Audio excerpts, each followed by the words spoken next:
فرمایا کہ وہ ارسلت الی الخلق کافہ، اور فرمایا جتنے مجھ سے پہلے انبیاء دنیا میں آئے سب کو اللہ تعالیٰ نے ایک خاص جگہ کے لیے نبی بنا کے بھیجا، اور جب ہماری باری آئی تو ہمارے نبوت کے نظام کو وسیع فرما دیا، فرمایا ہمیں سارے جہانوں کے لیے نبی بنا کے بھیجا۔ آپ کی نبوت عمومی نبوت کہ آپ سارے جہانوں کے لیے نبی بن کے آئے، ہم سارے جہانوں کے لیے نبی، اسی لیے آپ صلی اللہ علیہ وسلم نے فرما دیا اب میرے آنے کے بعد نہ کسی نبی کی ضرورت ہے نہ کسی کتاب کی ضرورت۔ حضرت سیدنا عمر بن خطاب رضی اللہ تعالیٰ عنہ کو جب تورات شریف پڑھتے ہوئے دیکھا تو آپ نے حضور پاک صلی اللہ علیہ وسلم کے چہرے کو دیکھا اور پھر اوراق پڑھے تو حضرت ابو بکر صدیق نے آپ صلی اللہ علیہ وسلم کے چہرے پر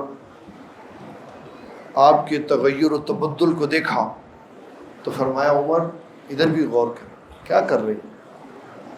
تو حضرت سیدنا عمر بن خطاب رضی اللہ تعالیٰ عنہ نے قرآن مجید تورات کے اوراق بند کر دی۔ آپ صلی اللہ علیہ وسلم نے فرمایا عمر یہ تورات ہے، اگر خود موسیٰ علیہ السلام بھی آ جاتے تو میری اتباع کے علاوہ ان کے پاس کوئی راستہ نہ ہوتا۔ بتا دیا ہے کہ حضور پاک صلی اللہ علیہ وسلم کی تشریف آوری کے بعد اب کسی نبی اور کتاب کی ضرورت ہے۔ اور غور کریں اس جملے میں جن کی نفی ہو رہی ہے، جن کی نفی ہو رہی ہے کہ نہ کسی کتاب کی ضرورت ہے نہ کسی نبی کی ضرورت ہے، جو پیچھے گزر چکے ہیں وہ سارے نبی بھی سچے ہیں، ان کی کتابیں بھی سچی، نہ کسی سچے نبی کی ضرورت ہے نہ کسی سچی کتاب کی ضرورت ہے۔ تو جب سچے کی ضرورت نہیں تو جھوٹے کا کہاں اسلام میں گنجائش نکل سکتی؟ سچے کے لیے دروازے بند ہو گئے، اور کہا کہ موسیٰ علیہ السلام بھی آ جائیں تو ان کو میری اتباع کے علاوہ اور کوئی راستہ نہیں ہے، وہ میری پیروی کریں۔ وہ تو آگے تیار بیٹھے ہوئے، پیارے موسیٰ علیہ السلام تو پہلے سے تیار ہے۔ جب ان کو امت محمدیہ صلی اللہ تعالیٰ علیہ وسلم کی عظمت و شان دکھائی جاتی ہے تو وہ کہتے ہیں یا اللہ یہ کس کی امت ہے؟ کہا میرے حبیب کی امت ہے۔